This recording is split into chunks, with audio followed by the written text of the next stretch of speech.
This is Lindy from Love Create Celebrate. Welcome back to our channel where we share all of our DIYs and home renovations. Thank you so much for joining us today for the very first episode of our new series, Scraps Made Modern.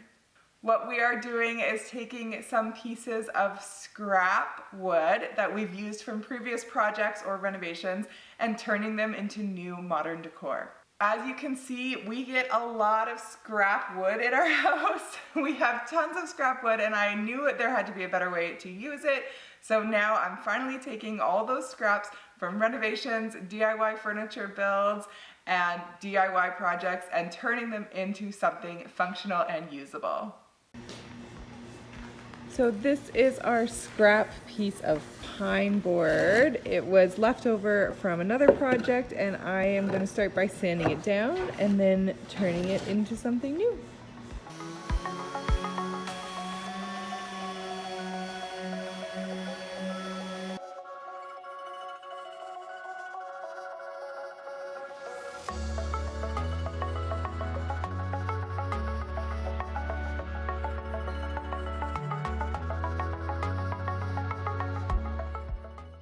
My first step in this project was to cut some strips off of this pine board. My plan was to use some letters that I found at our local dollar store and create a little wall-mounted letterboard with them. So here I am with my husband determining how thick I want each of the strips to be. In the end, we decided to do them about 3/8 of an inch thick. Once I knew how thick I wanted the slats to be, I used my table saw to square up the board by running it through and cutting a small amount off the edge.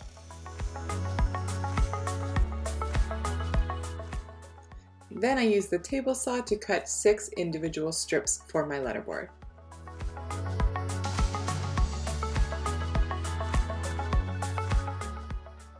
I actually cut enough wood to make 2 of those letterboards, so when I was done, I was left with this one 7-inch piece of wood, and this is what I'm using to make my second project, which is a quick and easy plant stand.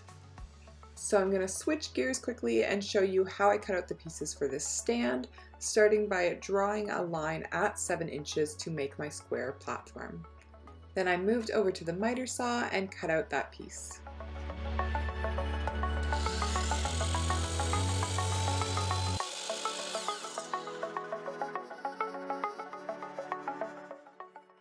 The next thing I did is cut a 1-inch strip for the base of my plant stand. I didn't want the base to be the full width of the plant stand, so then I cut that strip down to about 5 inches.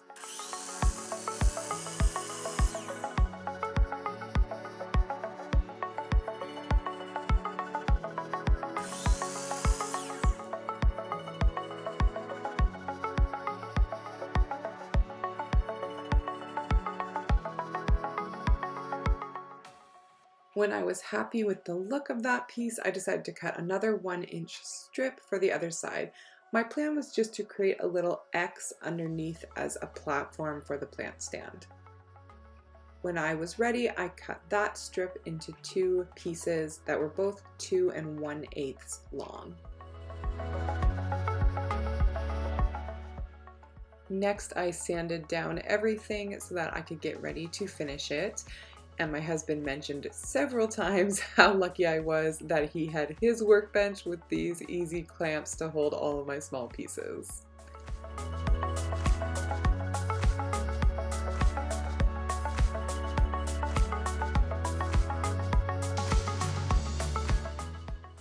Next, we found the center of the platform and then drew some straight horizontal and vertical lines through the middle so that I would know exactly where to glue my pieces on.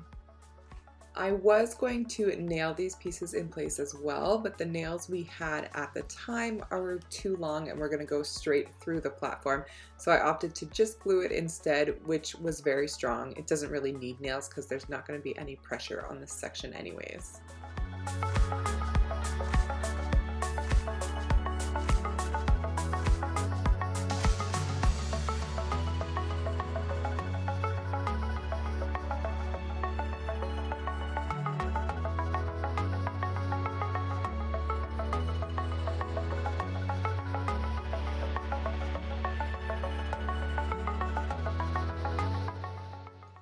The next morning, I quickly gave it one last sand to make sure there weren't any uneven spots after I had glued everything and to get rid of any pencil lines that were left on the platform.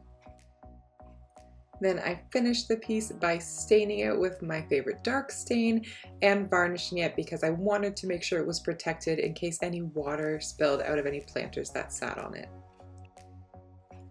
I love how this piece turned out. There are so many times when I'm styling spaces that I just can't get the heights of items correct to make it look beautiful, and I know that this little plant stand is going to help with that. It adds color, texture, and height to my space, and I just love how it looks with that white planter on top of it.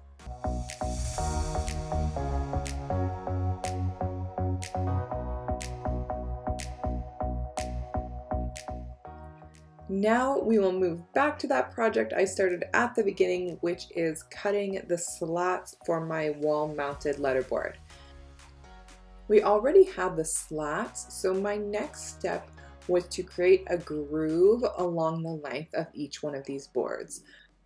The groove will allow the letters to sit into it and lean against the wall so that even the letters that might seem a little bit off balance, like the letter P, for example, that has the line on one side, they'll still fit nicely on the letterboard and stay in the correct position.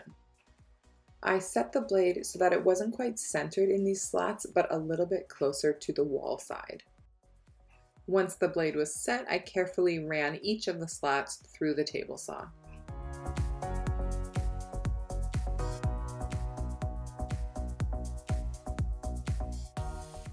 And here's what all of the slats look like with their grooves cut in place.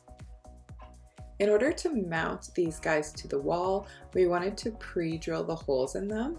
And since our pieces actually ended up being just over 16 inches long, we decided to put our holes exactly 16 inches apart. That way, if it was possible to put them into studs on the wall, we would be able to do that. Using a small drill bit, we pre-drilled through each side of the slat. If you put your screws through these holes, that would work perfectly.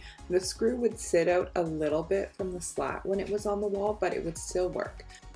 We wanted our screw heads to be countersunk, meaning they were sunk into the wood and at the same level as the outside of the lumber.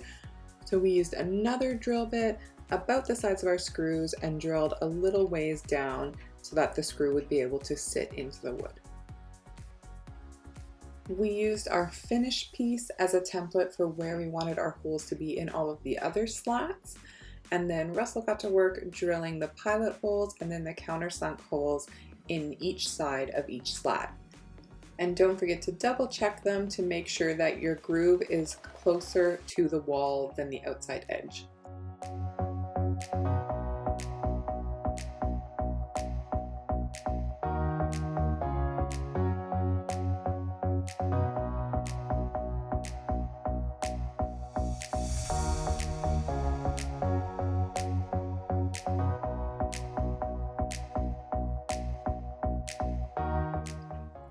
I knew I was going to be using an ebony black stain on these wood pieces, so we also took time to spray paint all of our screws so that the heads were black and matched the wood. Then stain and varnish your slats in any color to finish off the project. I used a flathead screwdriver to try and get some stain into the grooves, but you can use a small paintbrush for that as well. When all of your stain and varnish is dry, you're ready to mount your pieces to the wall. You do need at least one level to do this because you don't want these to be sitting at an angle. What we did was put the screws into our slats first, and then we used a level to make sure it was in line with the other slats, and we put marks in the wall with those screws. Since we didn't have studs behind the wall here, we used wall plugs and put them in at the exact spot of the marks we had made. Then, once the plugs were in place, we screwed the letterboard slats to the wall. You can play around with the distance you want between your slats. Honestly, we just used the height of the level because it was really convenient and it actually gave us the perfect amount of space to slide letters on and off of these little slats.